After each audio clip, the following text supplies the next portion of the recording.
Good morning. Is it the morning? I mean, there's Americans in the chat, so it's definitely the morning for them. We'll take it. Hey, welcome into twitch.tv/IceCreamUploads. My name is Graham Day. I'm joined by the man that we call Bibby. I'll read Bib. That's me. How we doing? Yeah, not too bad, mate. It's Friday. It's Friday. It is. I'm definitely looking forward to the weekend. I'm also definitely tired after a long, busy week. So yeah, this will be probably a chill scoop to see the end of the week. I think. Nice. Are you sending messages, Bib? Are you posting, doing social bits? Doing social bits, mate. Look at that face. Look at that face. Just about to post to say that we are obviously now live over at twitch.tv/IceCreamUploads for Friday's edition of The Scoop, live at not 10 a.m. I have gone over to Big Bib so you can show the world your face at full screen. Oh, again, I've not quite done it yet, but we're getting there. Nice. You can't see the focus on the letters or anything, but it does say podcast time, baby, and then the link. Obviously, do you know what? Where else would they find it? I'm going to Instagram.com/IceCreamUploads, and I'm going to share that post that we've just put out. I'm just going to put it onto my story, but I'm not going to go to the level where Bibby's gone and put my own face in. I'm just going to instantly add it to my stories, so it's super quick and easy to do, which is exactly what you guys that are watching this could do if you want. Whilst Bibby posts it, you could do the same thing. Head over to Instagram.com/IceCreamUploads and just like the post and add it to your story so other people know that we're live. I mean, if you wanted, you could also go to Twitter.com/IceCreamUploads and share the tweet that we've put out there. And if you're on Facebook, maybe you could share the posts that are on Facebook too. I mean, it's up to you. You don't have to, but all the best people in the world definitely do that. That's all I'm saying. 100%. Nice. Confirmed. Nice. Do you know what? I've not said it for a long while. You say it all the time, but Twitch is a meeting room. We all sit here and we have a chat and it's nice. But the thing with a meeting room is a meeting room doesn't get people into it. Telling people to get into the meeting room makes the people get there. So if you want more people in your meeting, you have to shout about it. And that's where the Instagram and the Twitter and the Facebook are. So we do appreciate everyone that does retweet our social media comments, by the way. We very much appreciate it because that does have an impact on the stream. You see the stream numbers go up. More people get involved in the chat. The conversations get bigger, last longer. The scoop turns into a 3-hour program. Bibby gets fucking fired because he's not doing any work because all he's doing is talking about... Actually, no. It sounds like it's a negative. No, it's all share the stuff. Nice. Speaking of sharing the stuff, I've just seen Code Red doing exactly that, hitting retweet on the tweet. They were live last night, by the way. Did anyone else drop in for the starting of the Wingman series event on Code Red? You should do. Oh, speaking of which, silence in the chat. Hey up, lads. Nice. Hey. Bibby with pictures of Tito on his phone. Fair. Very fair.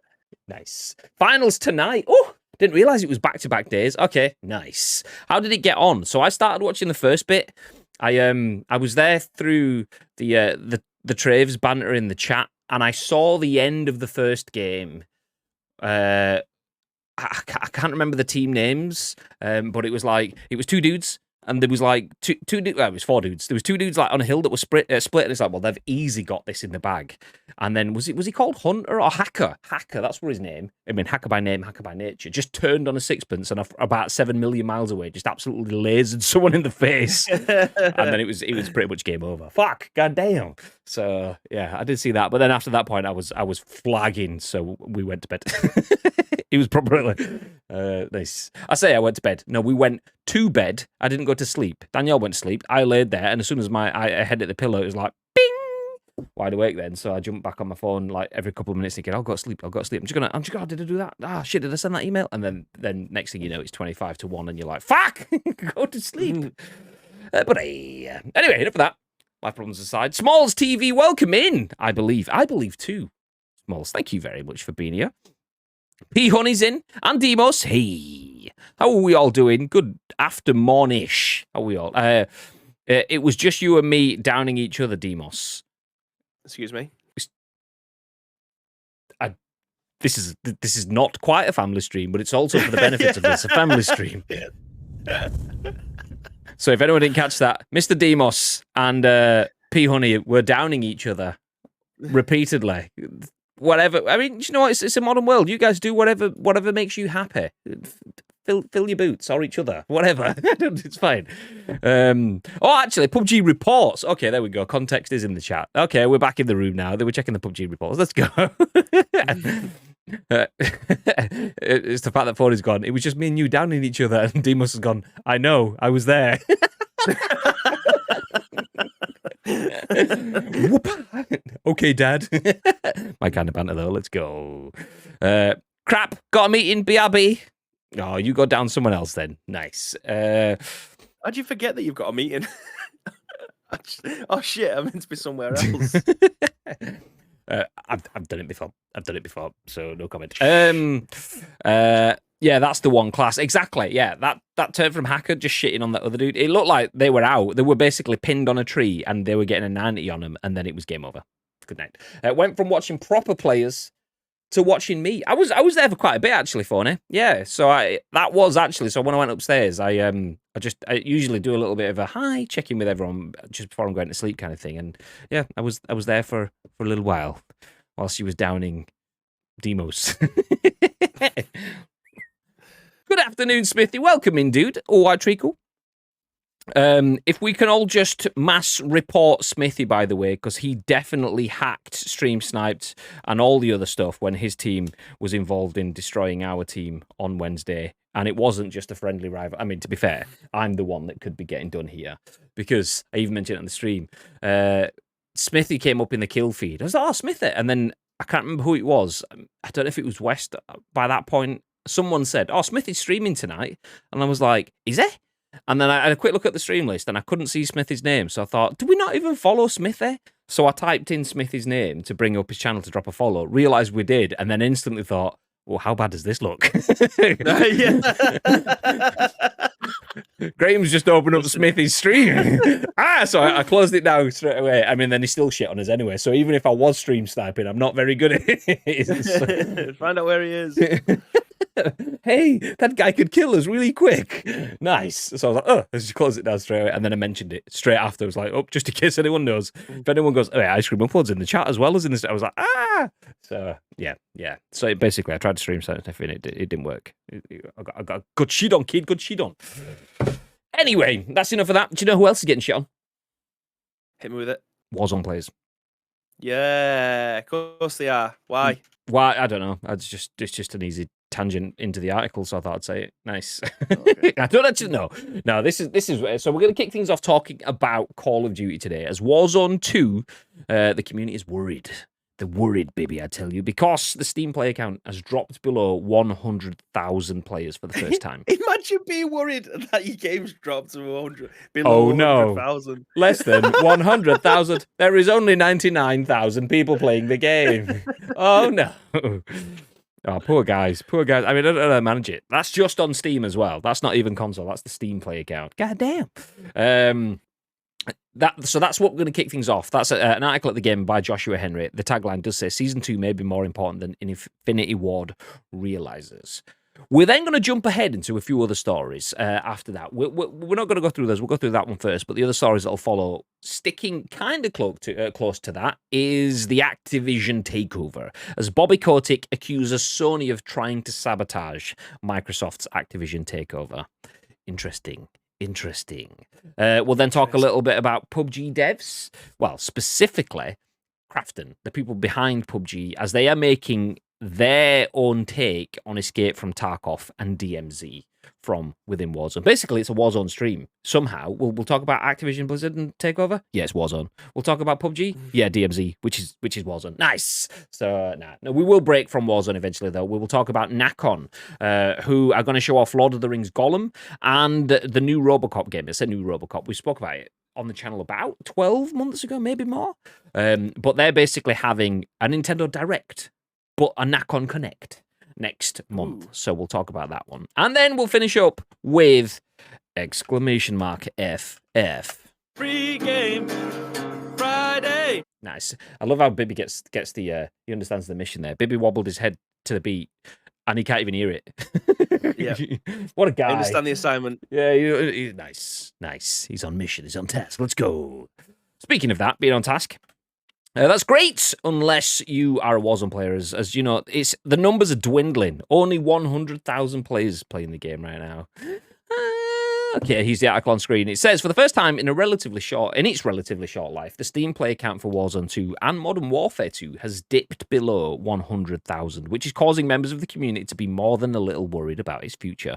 With Season 2 right around the corner, there may be more riding on its success than meets the eye. As reported by VG247, the joint Steam play count for the games reached an all-time low of 87,000 in a 24-hour peak. While there is some wiggle room in the legitimacy of that number, which comes from Steam charts, it is a good indicator of how well the games are performing. After all, this new iteration of Warzone has not been embraced as well as Infinity Ward could have hoped, with players criticising many of the game's changes and its overall bugginess. Also, the fact that I have a Scream and a John Rambo and a John McClane outfit, Ghostface, and I should have said not Scream, and none of them carried over. Because why? Just because. Anyway, such a big drop for player activity, while shocking on paper, doesn't seem to be that surprising for most of the community. Many are taking to Reddit to acknowledge that this was inevitable. After all, the game's first season was considered too buggy and didn't receive enough fixes for new content to keep players interested. Of course, this number only takes Steam players into consideration. It's not indicative of the community playing Warzone 2 and Modern Warfare 2 on console. That being said, console users also shared frustrations over changes and bugs that took away from the game's enjoyment. So if the console player count hasn't decreased, there is still likely a similar desire for improvements. Still, there is hope that Season 2 will fix the biggest issues plaguing the game. So far, the changes announced for Warzone 2 have been met positively by players. They included the reintroduction of the 1v1 gulag, thank fuck for that, and changes to DMZ like nerfed AI and reduced contract cash payouts. Meanwhile, Modern Warfare 2 is receiving some new multiplayer maps and the return of some fan-favourite game modes for the upcoming second season. So Warzone 2, just about to hit the second season, has dropped to its lowest peak concurrent players on Steam of 87,000, 13 under 100k for the first time. Thoughts? I've got a few things about this, but I don't know if there's necessarily an order to it. So I'll just go ahead and clarify anyway. I don't want to say Warzone has run its course, but I just feel like they seem to be doing the exact opposite of what people want, or people, have come to terms with having within their game. Like, what the bit I bring in Fortnite into this one. Fortnite seems to keep on evolving with every single season. Something's completely different, and it's more often than not, it's a big hit. There is some things that people don't like the Doku Smash and things like that, and the giant hammers. That's the stuff that kind of puts me off not wanting to play it at this moment in time, because it should be a one-on-one gun battle at the end of the day. For me personally, I don't want to have any of the third-party stuff coming in and changing that up. But it feels like the community is crying out within Warzone for like a revamp, gun balancing, and they've listened to the Gulag stuff. That's back to 1v1 again, so that's fantastic for them. But I just feel like they're going in an opposite direction from what the community want, and when that happens, that's why you're starting to see the numbers starting to drop on Steam. Now, that's just on Steam. That's not across the player base itself. I imagine there's still you'll be able to find a game in seconds. It's not as if the player pool has got that bad that the lobby's just being filled up by bots or anything. But the fact that there's been more hackers than ever on console and on PC now, it's becoming a bit of a meme. And again, when that stuff starts to happen, it becomes very, very difficult to shake that off without some extreme measures being taken. So, will I think that Warzone will end up coming good again? Yeah, I do. I think it's definitely one of those that's here to stay. I don't think it's like what Battlefield had with Firestorm. I don't think it's a flash in the pan. I don't think it's a Ring of Elysium. I don't think it's a Radicalize. I don't think it's any kind of game like that. I believe that it still has a massive purpose within the Battle Royale arena. I just think that there is... I didn't play Radicalize Music. You played it. Whatever. I thought it might have been. There's just an underlying issue here, and they need to try and rectify that as soon as possible. Otherwise, I think the numbers might start to drop again. But the likes of DMZ coming about, listen.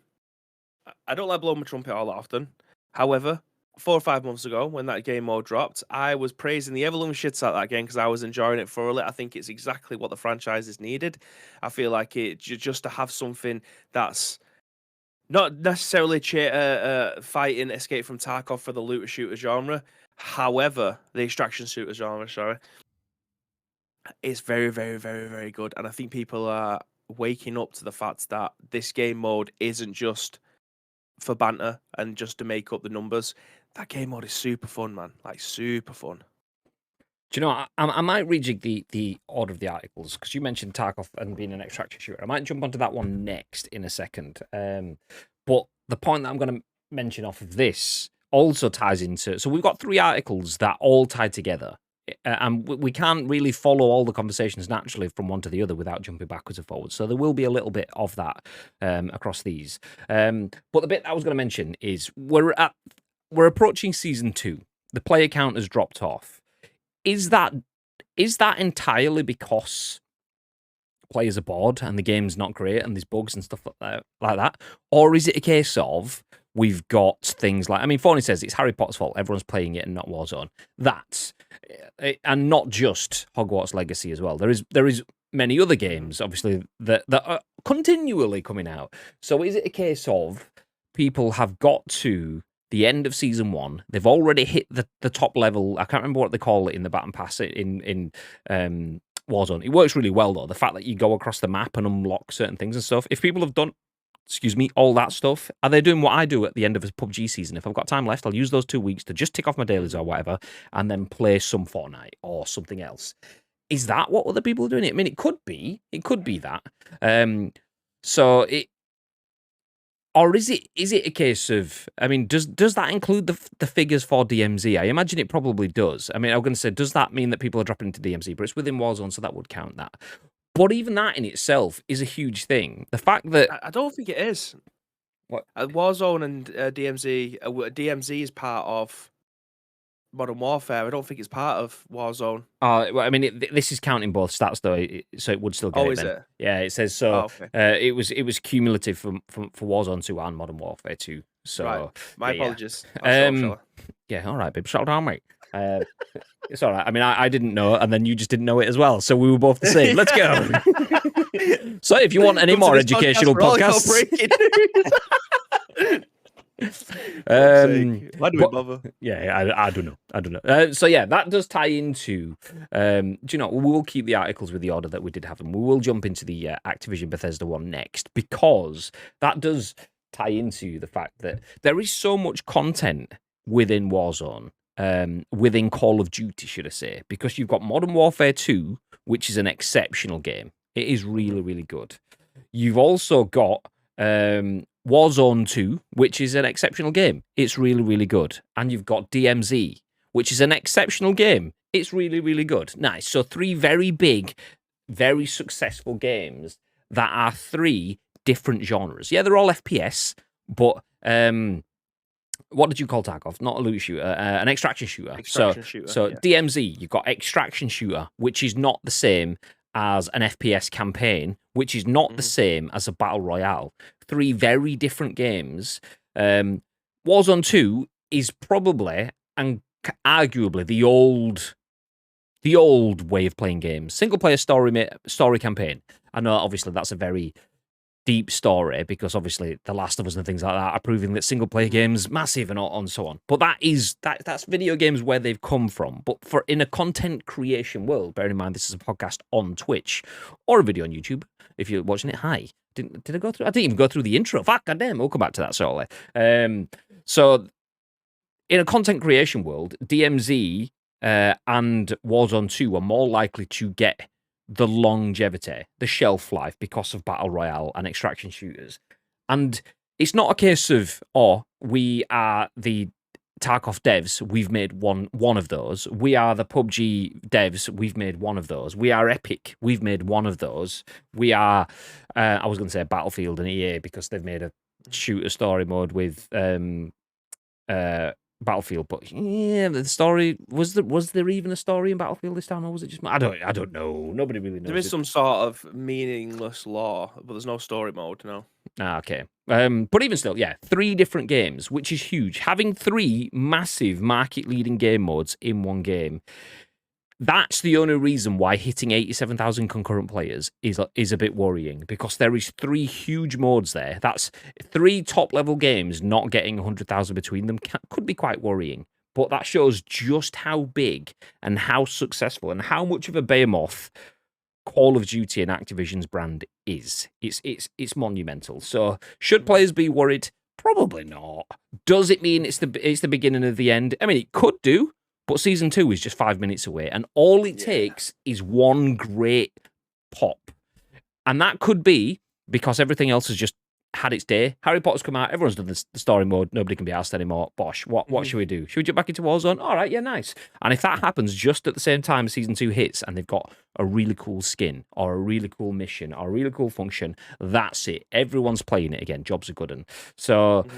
Do they have to worry? No. But especially not with... I don't even think it's going to take that, though. Is the fact that it's coming towards the end of the season and people are playing something else. Yeah, exactly. I ultimately think that's what it is. They are catching up on their backlog, which I've been meaning to do for the last 4 years, which is probably never going to happen now. But it's coming towards the end of the season. Complete whatever you can in the meantime, and then when the new seasons drop, you're all in then for the next 3 or 4 weeks. No, I agree. I'm the same. And I'm looking for extra games to add to that backlog at every single opportunity, as most people are out there. And then I'm probably still just going to play PUBG anyway. But still, at the end of the season, I do get a little bit to break off. So this being the end of the first season, the game came out last year. We're a month and a half into this year. So we're already a quarter of just playing that first season. A lot of people want a little bit of a break. Season 2 comes out, and it's not only is it another season, but it's also the first time that people will have a new season in that Call of Duty. So that will definitely get players coming back in. I would not be surprised if...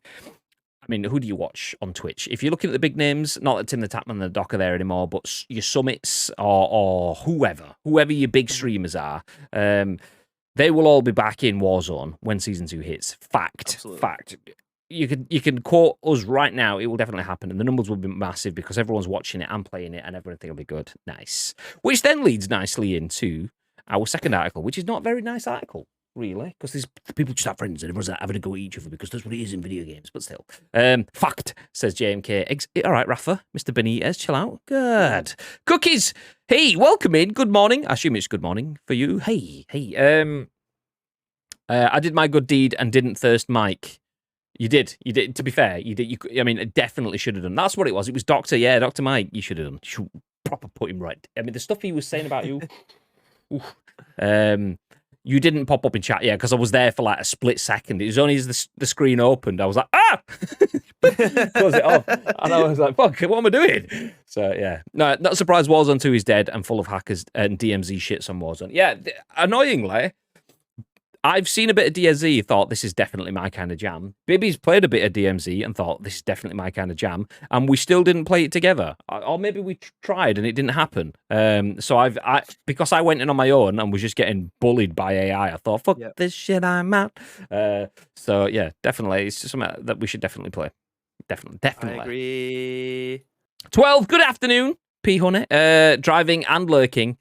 Nice. Well, we appreciate it. Just that's the traffic. It's not me. Definitely the traffic. Fuck this shit, I'm out. We'll catch up with you in a minute, babe.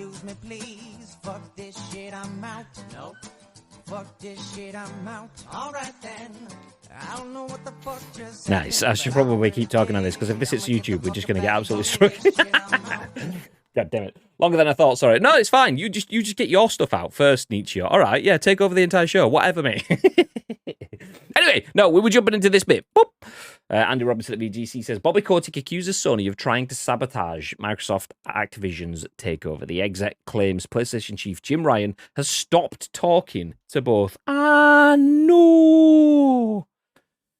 It's proper a dicky Raj. Oh, he's going to deck him, man. I know. So Activision Blizzard CEO Bobby Kotick has accused Sony of trying to sabotage Microsoft's takeover of the company and claimed that PlayStation chief Jim Ryan has stopped talking to both. The executive has been talking to the press this month as competition authorities in the UK, EU, and US continue to scrutinise and raise objections over the proposed 69. Baby's got a mouthful of liquid, you can't see it. Baby's trying to chug. Oh. Nice. $69 billion acquisition. There we go. In the latest development, the UK's Competition and Markets Authority, the CMA, provisionally found that the deal could reduce competition and, quote, result in higher prices, fewer choices, and less innovation for UK gamers, end quote. Speaking to the Financial Times, Kotick expressed concern that, is that ideologues? I thought I was going to say ideologies, but it's a U rather than I. Ideologues. We're taking over the agencies and claimed that Sony Interactive Entertainment CEO and other executives had stopped returning calls from Activision and Microsoft. Quote, suddenly, Sony's entire leadership team stopped talking to anyone at Microsoft. Quote, end quote, Kotick said. And then back into the quote, I think this is all Sony trying to sabotage the transaction, end quote. He added, quote, the whole idea that we are not going to support a PlayStation or that Microsoft would not support the PlayStation, it is absurd, end quote. In response to a request for comment from the Financial Times, Sony said, quote, we are in contact with Microsoft and have no further comment regarding our private negotiations, end quote. Kotick went on to state that he was optimistic the Microsoft acquisition would close by July 2023, noting that that in its fight with the FTC, Microsoft had hired lawyer Beth Wilkinson, who was previously hired by the Commission in 2012, to lead a probe, into Google.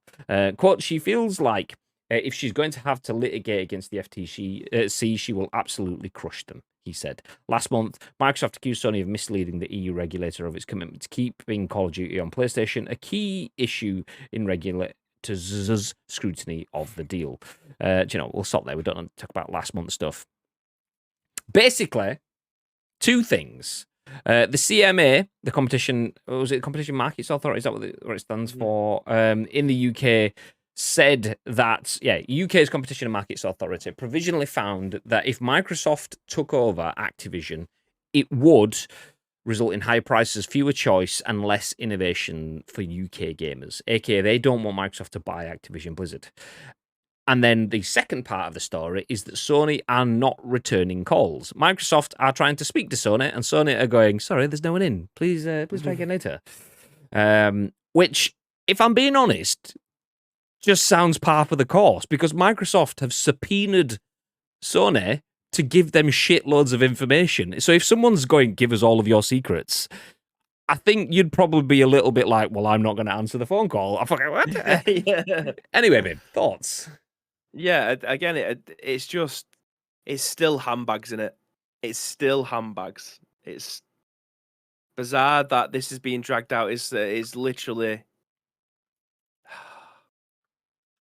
I can't even put a phrase in it, because if this was any kind of playground or within a business building, whether or not it was somewhere like Jelly or just in a fucking corner shop, do you know what I mean? You'd just be like, what are you playing at?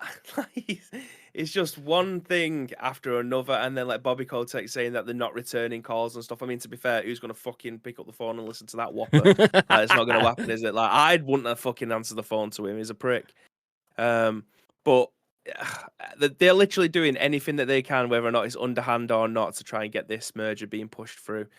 Saying that they're not answering the phone, that clearly means that PlayStation don't want to know. Therefore, we're not really, they're not begging to be part of this anymore. It's just, it's very schoolyard practices that are going on here. And I mean, to be fair, from an entertainment standpoint, I can't get enough of it. From a business standpoint and from the general consumer standpoint, it's like, fuck, when is this going to end? Like, exactly. It's just going to it seems like it's just going on forever. I do find it like, it is one of those, no, tell them to give me their stuff. And then when they're forced to give them the stuff, it's okay, and now they're not being nice to me. It's because you've just forced them to do something they don't want to do, and now you want them to be nice to you. And and that's both sides of the story, understandably. Microsoft wants to buy something, and PlayStation doesn't want them to buy it.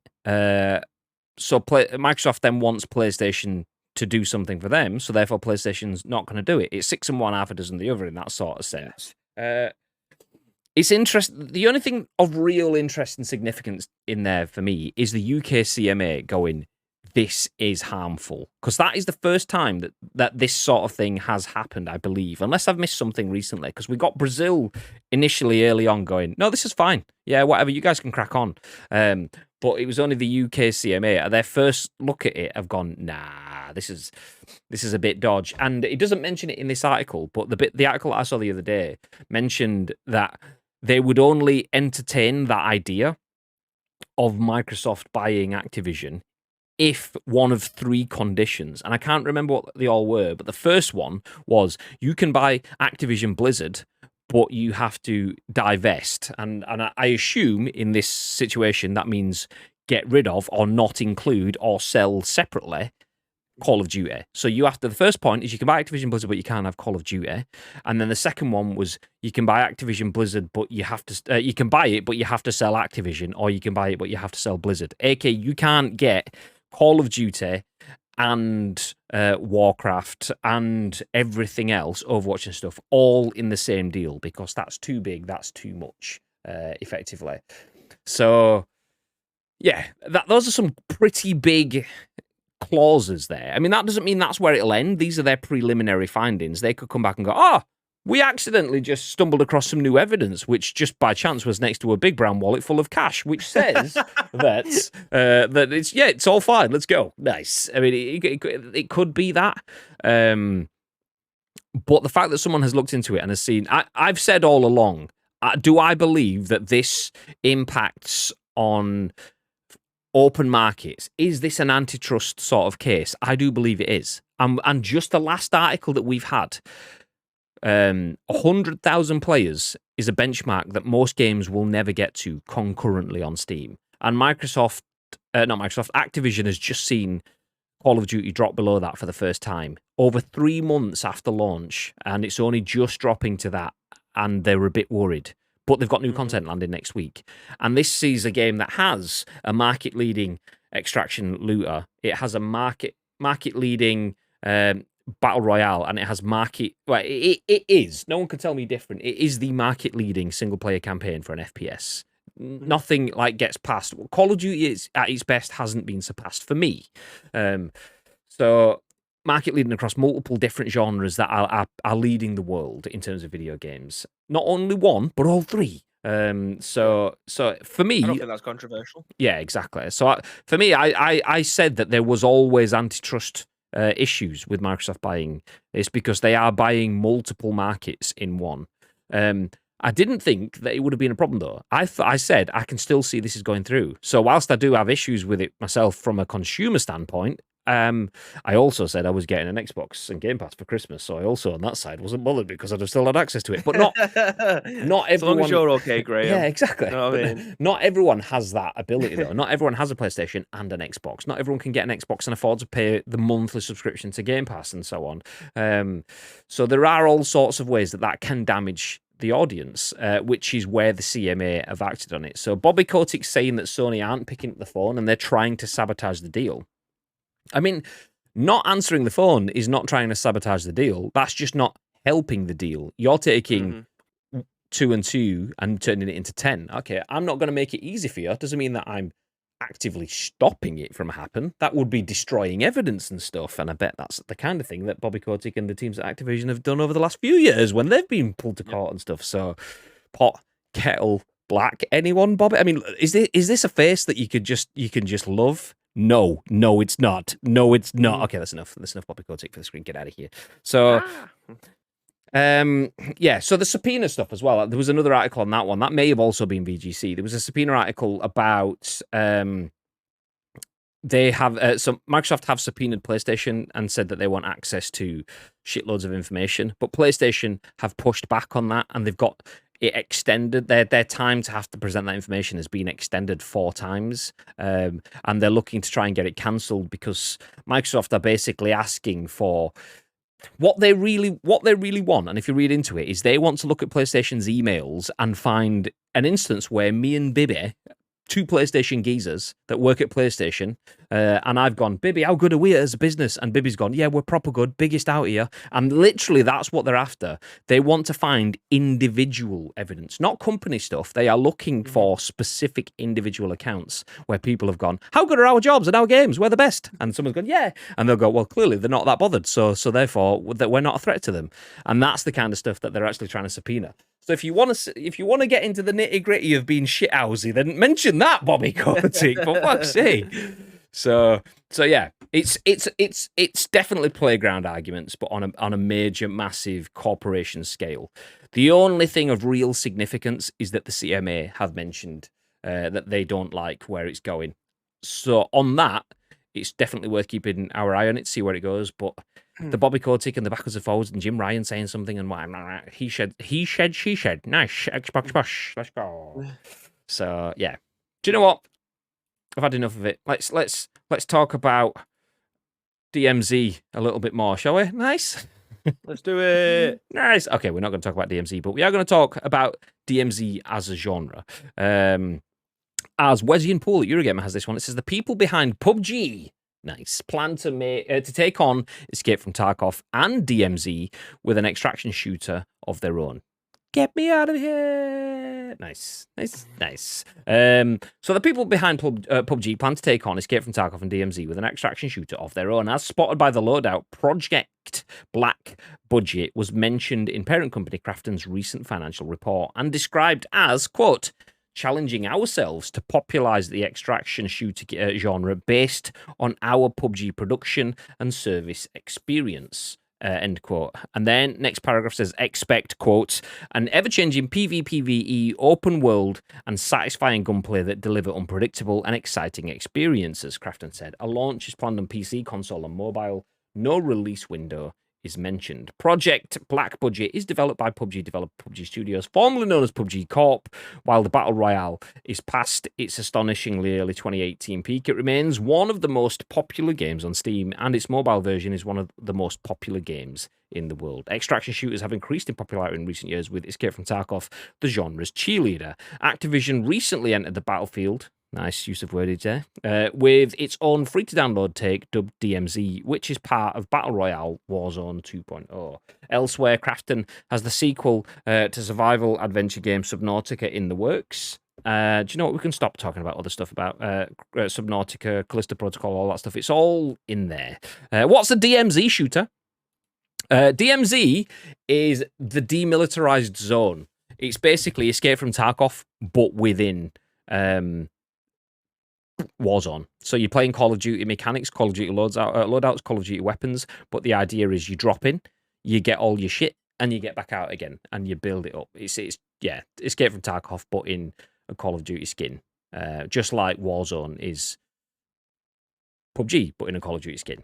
Same, but completely copied. But it's absolutely, definitely not a threat to the rest of the industry when they can copy your game and make it better. Definitely nothing to be worried about. Nice. I wonder if they can get vehicle sounds working in that game. Kappa! So yes, Krafton looking to make their own Escape from Tarkov /DMZ /extraction shooter game of their own. Thoughts, babe? I think the mechanics of PUBG and the way that it actually plays lends itself quite well to this type of thing. Like having a third person, I think that might be quite unique. I think that might be a huge selling point. Like a third person extraction shooter. Unless there's one so blatantly obvious that I'm overglossing it, I can't think of one, because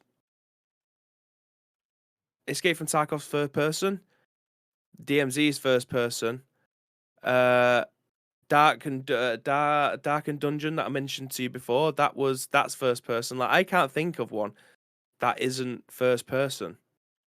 Darkest Dungeon, not Dark and Dungeon. So having a third person's perspective in the looter shooter genre and the way that PUBG moves, I think it might lend itself quite well. I think it might be a really popular game mode, or a popular game when it comes out, if we see something from it. Division Dark Zone is like it in third person. Yeah, that's a very good point. But yeah, as a standalone game, I would be willing to put down good money for something like that.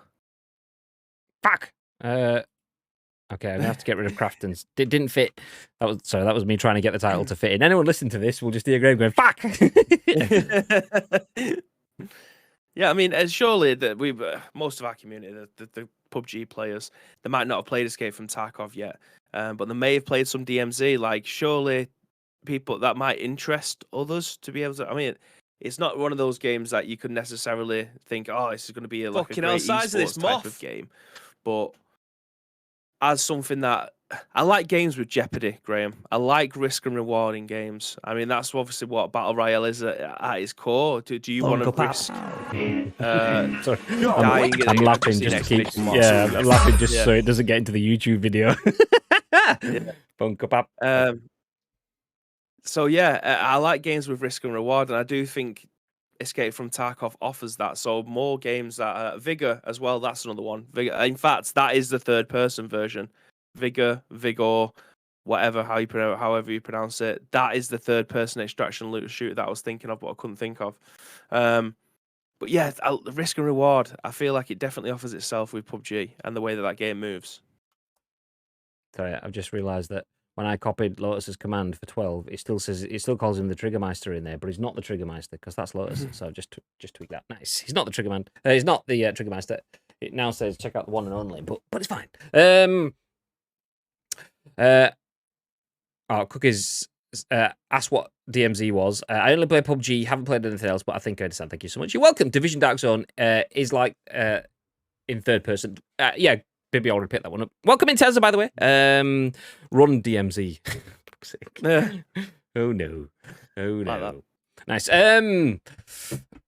Yeah, no, I agree. A bunch of people probably want to play DFT. Like you say, the fact that DMZ is Call of Duty makes it more accessible. You don't necessarily need an absolute top tier rig to play that, so it does mean that a lot more people will have played that. But if Call of Duty, if Crafton are doing this, then maybe that makes it a little bit more accessible. My concerns though are I don't like the AI in PUBG, and I will happily say that the AI in PUBG is poor.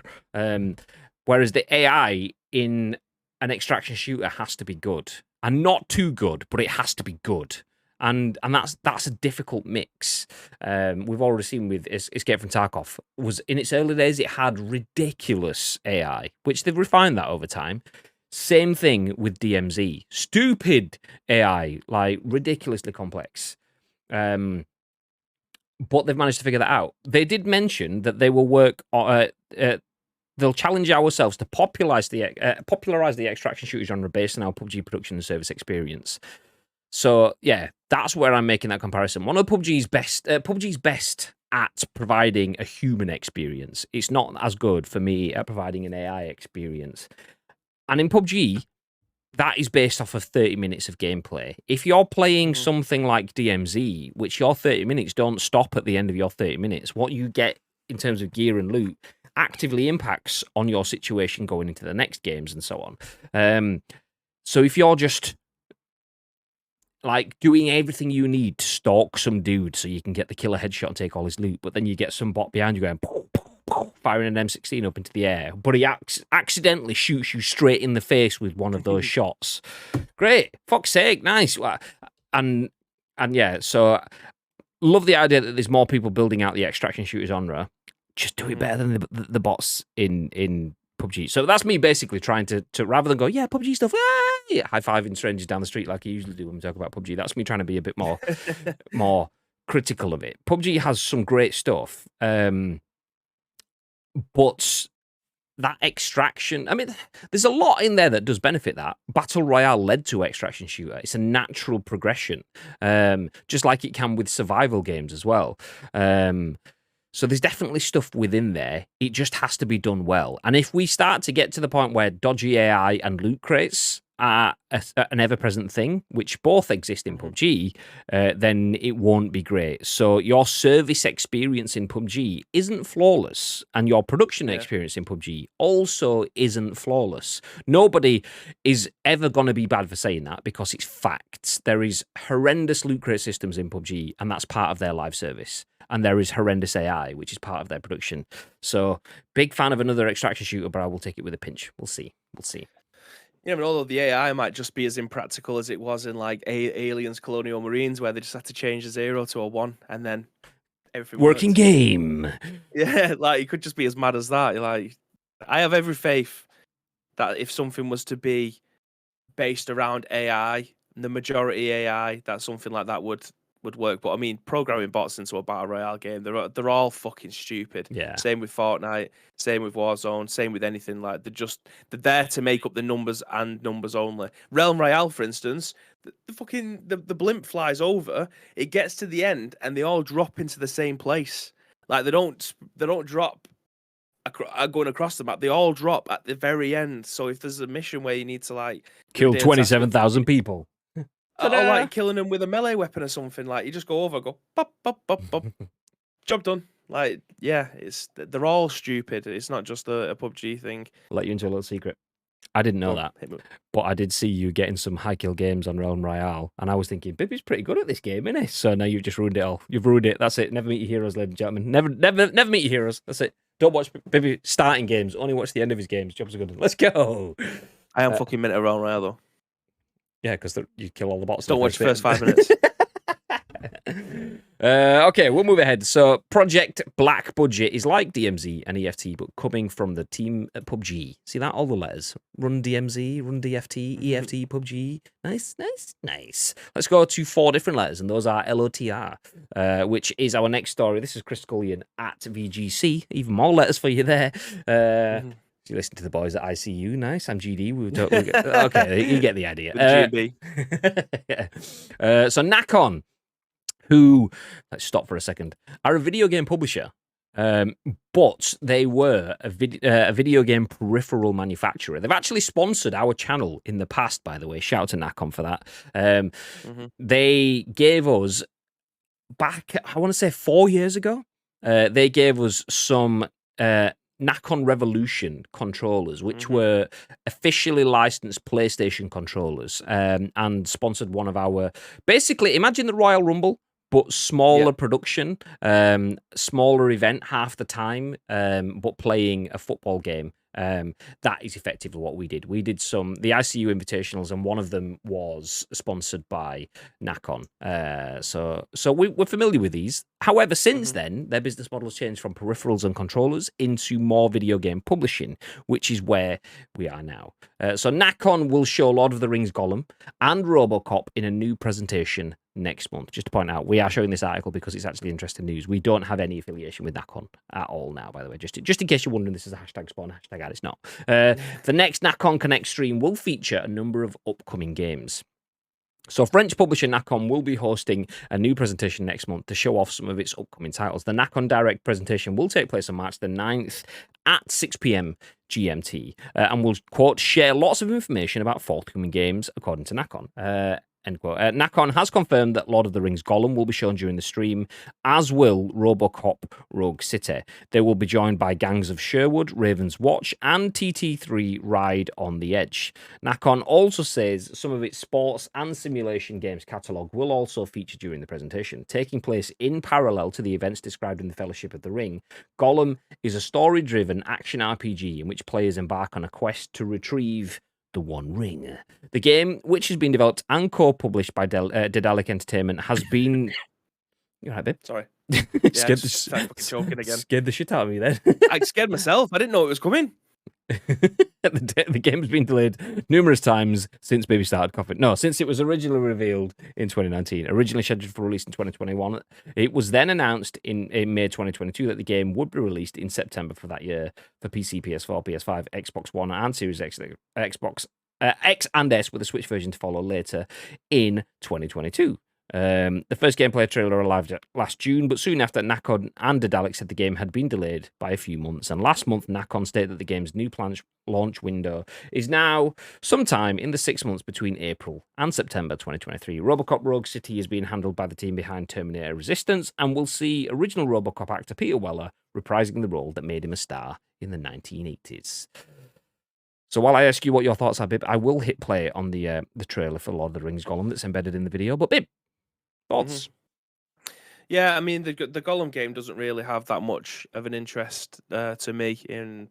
It's not that interesting. However, the fact that they have 4 decent IPs there that they're going to be running with, especially RoboCop, like, again, I've said it many times on this, and it was the general consensus in the office yesterday as well, but they're never going to beat Terminator versus RoboCop. That's just never going to happen on the Mega Drive. That was the best RoboCop game there has ever been. There's been a few good arcade games, but that is the best one.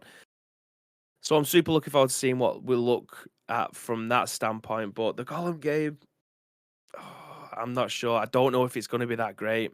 I've got a feeling that it's going to be like Stray. Do you remember the cat game? Where you're just toddling off and doing stuff like... Rather than meow, it's like, Gollum. Yeah. Your ring, precious. But yeah, it's it doesn't strike me as a game that's going to sell exceptionally well. I think it'll definitely sell enough to maybe make a few people happy, but I don't think this is going to be a blockbuster game. I'm happy to be proved wrong with this. Genuinely, if ever I make a statement like that, I am happy to have it completely blow up in my face because it means that everybody wins in that case. But there's just something about the game that I don't think lends itself to what people are craving at this moment in time. Yeah, no, I agree. For me, the idea of a single player story game set in Middle Earth, Lord of the Rings lore is an instant win for me. I definitely would be interested in that. Let me just update the title. Nacon Connect presentation next month. Update, but so the idea of playing through Middle Earth content, yes, I'm all on board for that. Big fan of the Lord of the Rings films and the Hobbit films and the Rings of Power on Amazon, all that stuff. Yes, please. I'm not the biggest fan, and this is where I said we're not sponsored by Nacon anymore. I mean, you can tell when I start saying things like "it looks shit." Sorry, Nacon. It doesn't look great. I mean, shit's too harsh. I only said that for the comedy value, but it doesn't look that great. You look at this cover art where you've got Gollum on the stone. Obviously, very heavily edited, all sorts of shadowing, this, that, and the other. But when you actually click into it, it doesn't look like the AAA premium experience that that I've come to expect from Lord of the Rings. But other people might not the same. But like it looks low budget. Is probably not the right phrase. Let's use the word indie. It looks more like an indie game, which is not necessarily a bad thing. Indie content works, but I feel like when you've got a title like The Lord of the Rings, that's not an indie price line title. So I feel like it's going to be clunky gameplay. It just seems like it's going to be buggy. From what I can see there, I can understand why it's been delayed and it's not out now, because that doesn't look exceptional. The other things they've got, the difficulties that they will have that crossover with what Avengers have, is like Tony Stark is Robert Downey Jr. And then you see the Tony Stark in the Avengers. I'm like, we've called him before, Timmy Stark. Yeah, it's not Tony. It looks like Tony Stark, but it's not the same. What is this? And then you've got like, not Captain America, but Sergeant America kind of thing. It's like, yeah, it looks like it, but it's not the same. Same. And this Gollum's got it looks like a schoolboy with his hair. Gollum doesn't really have hair. He has a couple of stray hairs, but what is it? So looking at that, I just think, the art style of the character I can get past, but the game doesn't really show anything other than creepy skinny dude on his belt buckle crawling around caves. That's just you ask someone to draw a picture of Gollum, that's pretty much what they're going to do if they've got the visual capabilities of doing so, obviously. But beyond that, what is it? What really is it? It doesn't really show me anything. I would say that when I think about it a bit longer, I'm not surprised about that, because if I bring this back up, you can see RoboCop there. Obviously, RoboCop Rogue City is another game made by the same developers that made Terminator Resistance. Terminator Resistance is a great game for Terminator fans. And beyond that, it didn't really do anything. And it wasn't a great game, didn't really take the Terminator mold and show you something new or build on that story. It just was same. Not horrendous, but also not really anything you needed to play. And I kind of feel like RoboCop will be the same. We've only had very short amounts of footage for the RoboCop game, once again, about a year ago. and we've not really seen much since. So going off what we saw Terminator Resistance, going off what I've seen so far for Gollum, a lot of the Rings Gollum, I just have to draw extrapolations and feel like it's probably not. I'm not excited for it. These are brands that I like and have resonated with throughout my video game and film and general media career. I would definitely get on board with all three of those. Mm-hmm. But I also I feel like maybe not. Maybe not. That said, if Nacon go, do you know what? Well, let's make a special edition of RoboCop Rogue City, which comes with a collectible helmet that I can put on one of my shelves. Then it's definitely a 15 out of 10 game that everyone should buy, and it's definitely quality content all the way throughout. Definitely hashtag spawn, hashtag ad, hashtag sellout, hashtag shill. Let's go, baby. It looks like a motion comic. It does. It doesn't look great, and that's a shame. Like these bits here, like that bit specifically. Like watch when he turns. It's almost like his whole body is. Imagine he was on a roundabout and someone just rotates the roundabout rather than his body turns and leans into it. He just kind of slides. There you go. Just slides on the floor. Slidey, runny, and then it's no. Nah. It's I heard someone saying something the other day. I can't remember what it was on. It was probably on a Kind of Funny podcast, but someone mentioned like early 2000s graphics or something like that. And yeah, that's where I feel like it is. It doesn't feel like a 2023 game. When you've seen some of the stuff that you can see from small developers, indie developers, and AAA developers on PS4, PS5, PC in 2022, 2023, this feels like it's still a few years behind. Obviously, It's not the final product. It could improve, but we'll see before we get then. Can't wait for this Gollum game. Are you a fan of Lord of the Rings in general, Tezza? Because I am, and I admit I was hyped for this until I saw this trailer, and I was like, it's not really doing anything. Whereas it could be. Definitely going to be low combat, high puzzle type kind of game, which that's not bad. Like, but does it need to be Gollum for that then? Like, does it need the Lord of the Rings brand for that? I mean, if you're into that, fair enough. But for me, I feel like that's why you build a different IP for it. Surely you're not spending that much money to just push the brand forward. But then, it's not going to push the brand forward. Amazon have obviously invested a shitload of money to help push the brand forward.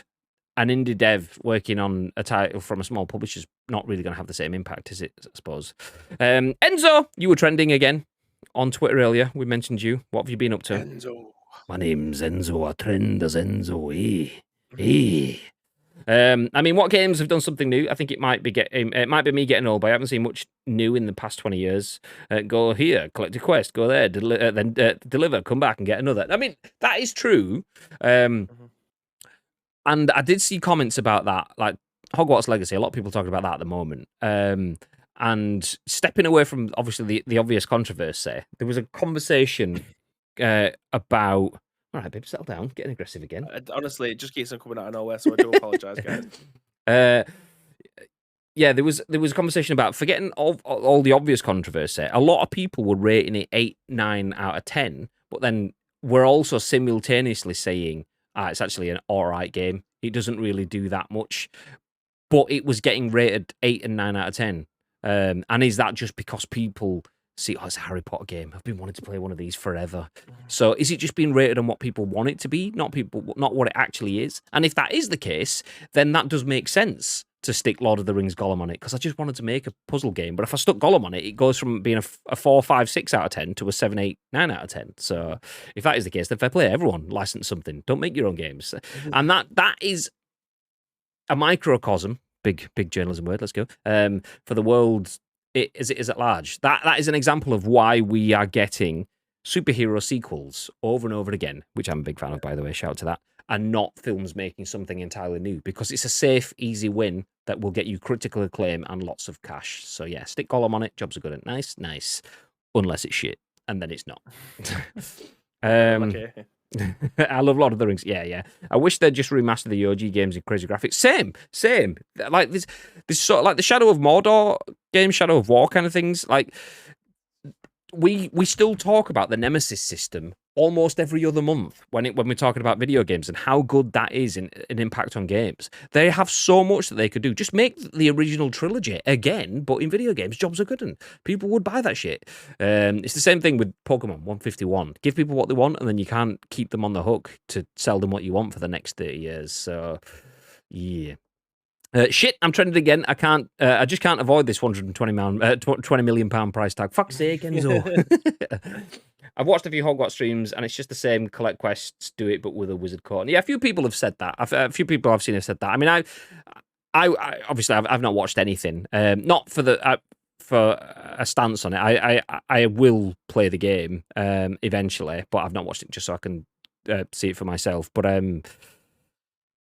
yeah, I've seen quite a lot of people saying that. But then again, I am a Michael Bay film viewer, so I don't mind things being pretty simple in that sort of sense. I don't want things being shit versions of simple though, which is where I think Gollum is. So Gollum isn't just a case of it's reinventing the wheel. Fine, as long as it's not damaging the wheel whilst it reinvents it, and that's the thing. Fucking size of this cough. That's fantastic. Well played. Love to see it. Let's go 12. Let's go. Do you know, babe? I feel like you've got a frog stuck in your throat. And when I say frog, what I really mean is a song stuck in your throat. Are you going to have the real deal, even with this cough? I mean, you tell me. Are you going to be all right in the night? Or do we think... I suppose we're going to have to find out, aren't we? Well, for those of you that are new to the stream, buckle yourselves in. Hey. Next up, Wonderwall. Hey! No, Bibby plays us into our final story of the week on a Friday. We tell you about the free games that you can grab on a Friday, and surprisingly enough, the segment is known as Free Game Friday. I like the Guitar Hero version of it. Let's go. It's an acoustic on an acoustic, Graham. God, he's got the guitar out. Exactly, Enzo. I mean, Enzo is actually a world-class musician. I mean, he's the guitarist from Nirvana. A lot of people don't realize that. He left Nirvana and he actually had a short stint in the Proclaimers as well. So if you're a big fan of Nirvana and Proclaimers, two very similar bands, then check out Enzo's streams because he often mashes the two genres together pretty well. So yeah, check him out. Still not as good as Bibby with the Guitar Hero guitar though. That's all I'm saying. Yeah, absolutely. Guitarist, I heard he was a fiddler. What was it he said when we raided him? A walloper, that was it. Not a fiddler, walloper. Walloper, there you go. Nice. Anyway, dancing around all the weird houses to bring you Free Game Friday, which we will jump into in just a second. But before that happens, Cookies says, Graham, if you like Lord of the Rings, they made a semi-cartoon, semi-real film from the 90s. I still have it on VHS. It's really good, but they never made the second VHS to complete the story. Did they not? Yeah, that's the thing though. Like, I bet it came out like just at the wrong time. If that had come out 10 years later, kind of thing, it would have probably had all the funding it needed. But because it came out 10 years earlier, it didn't quite do what they needed it to. And then if it comes out 10 years later, is it just like a rip-off of the films? And is it going to take the revenue away from the big... and blah, blah, blah. So, yeah, drop a link, though. Like, do let me know what it is. Let me see. Damn autocorrect. Wow, Proclaimers, that's more of an insult than you'd think. I'd fill your godwig. I'll fill your godwig off your head. Proclaimers, it wasn't the fact that there's a Scottish relation there. I was just trying to think of something that was very, very different from Nirvana. So you're welcome. Nice. Okay, Free Game Friday. This is written by Morgan Park and the team at PC Gamer. And basically, we tell you what games you can get for free. Usually it's the Epic Game Store because every Thursday evening, 4 p.m. UK time, which is exactly 24 hours ago, their store updates to give you a free game every week. And these are the Epic Game Store free games right now. So outside of the holidays, Epic sticks to a weekly schedule for handing out freebies, so keep your eye out for each week's new free choices. So the Epic Game Store, what's free until February the 16th? So that's next Thursday, 4 p.m. UK time. It is Recipe for disaster. So our epic freebie this week is one of them one for the culinary inclined. While operating your own restaurant in food service sim Recipe for Disaster, you'll manage every waiter and line cook, all while building out your restaurant's layout and designing your own menu. At last, a chance to realise my dream of a high-end, fast-casual, Italian-Japanese fusion sushi spaghetti bar. Our chef's special today is the fettuccine Alfredo roll. I wouldn't recommend it, says Morgan. Nice. So Recipe for Disaster. You want a kitchen sim? Then head over to Epic Games, either the launcher or in browser or whatever. Add that game to your library and you can keep it there for free until you decide to install it and play it. That is your hashtag Free Game Friday, I should say. Free Game Friday. Whoop. There you go. Nice. I had some whoops in for you as well because, why not? Cheers, mate. Yeah. If you're wondering what's free next week, then yeah, I know. War Pips. I also am excited about War Pips as well. Don't know what that is. I'm not even going to click it to find out. It is a clickable link, but I'm not gonna. I'm going to wait until next week because I'm intrigued and I'm ready for the surprise. Let's go. Bibby, where's good to get Guitar Hero controllers these days? Says Tezza. That is a very good point because I've shouted him out a few times. But Pirate sent this one up because I was looking for one myself. That didn't cost the earth because I don't know if it was just a boom at the time. They are quite expensive to find in good condition. And Pirate said that he had this one in his loft at his mum's house that he hadn't seen for years. So he sent that one up. So that's where I got that one from. However, I have seen them more recently on Facebook Marketplace for not that much money. However, trying to find one that's local to you that you don't have to, pay for shipping, or if someone doesn't want to ship it up.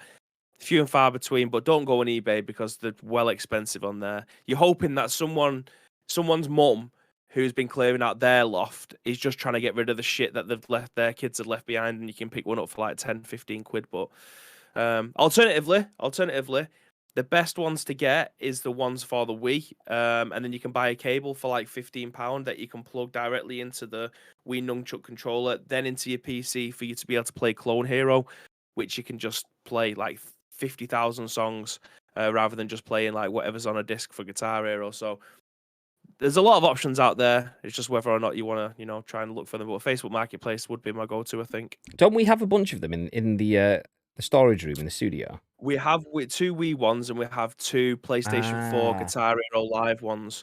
But I wouldn't touch Guitar Hero Live with a 10-foot barge pole. Like, it's a terrible game. It's the game that killed the franchise because they changed the 5 coloured buttons, as you can see here, that everyone was so used to after playing the game for like 12 years, and changed it to 6 buttons in 2 rows of 3.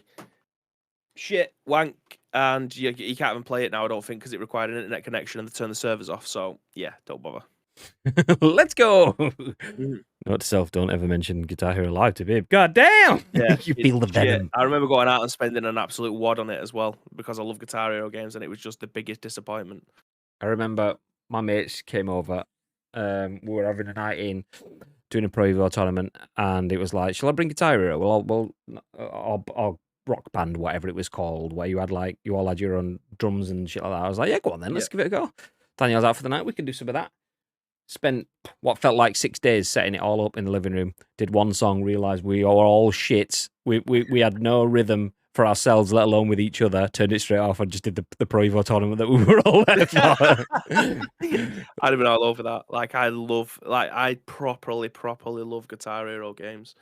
I'm just, it's one of those that you can play for like 2 hours and then you can't feel your fingers afterwards. I don't know how people play that game for forever, but I genuinely properly love Guitar Hero.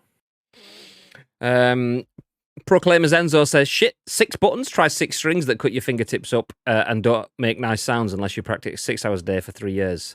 See, those Proclaimers, they walked 500 miles and 500 more just to be that man that practiced 6 hours a day for 3 years at your door. Fucking, I don't know where I was going with that. I just kept going with it. Why didn't you stop me, babe? Give him an inch, he'll take 500 miles. Let's go. Nice. Do you know, on that weird bombshell, I think we should start wrapping this up. If you are new into the stream, you've just got here, you've missed a bunch of stories. We started out talking about Warzone 2 is proper in the shit because the other day it only had 87,000 people playing it. Ah, no. But it's probably going to pop back up again because, new season's just about to start. Nice. Bobby Kotick is accusing Sony of being proper dickheads. Oh, no, he didn't say that. He said trying to sabotage Microsoft Activision's takeover. Oh, there you go. So, there you go. That's how that's going. Nice. The people behind PUBG, that's the people at Krafton, are looking at making their own extraction shooter of their own to combat EFT and DMZ with some PUBG. Nice. Letters for everyone. Nacon have their own letters. Lord of the Rings, Gollum, and RoboCop will be on show in a presentation next month. We probably won't be watching that live, but we will bring you a wrap of it in the scoop, obviously, just like we do each and every single week when we bring you a free Game Friday shout. And the game this week is Recipe for Disaster. So make sure you get downloaded before 4 p.m. next Thursday. In the chat, Enzo said, wait, it's 4 p.m.? What time does this normally go out? To which some wonderful person in the chat, me, wrote *time, which says the time is currently 4:04 p.m., which is basically 10 a.m.-ish. Nice, let's go! At least we got that clarified. Let's go. We're going to wrap things up. We appreciate you all dropping in Friday tea time-ish. It's only an hour-ish until we all finish up and then bugger off to the weekend. Let's go. Do feel free to come back tomorrow morning, 10 a.m.-ish. I'll be on with the boys playing some PUBG, as always. And then the day after, Baby will be back on with, are we stream shuffling? What we're diddling? Have you got plans? Good question. I don't know. I did start playing Destiny 2 again yesterday for maybe an hour or so. We're not playing Guitar Hero. That's gone out the window. So yeah, probably stream shuffle because I might play some PES 2023 on PlayStation 2. What that looks like, I suppose you'll have to wait and find out. Ooh. Bear in mind, I said PES 2023, not eFootball. You did that. That's a little hint for you there. That was the ooh. The interest is there. Nice to meet the ball. Okay, that's all this weekend stuff. If you want to join us for that, do drop a follow on the channel. You will get notified when we go live. But before any of that happens, Mr. Bibb, is there all you want to say?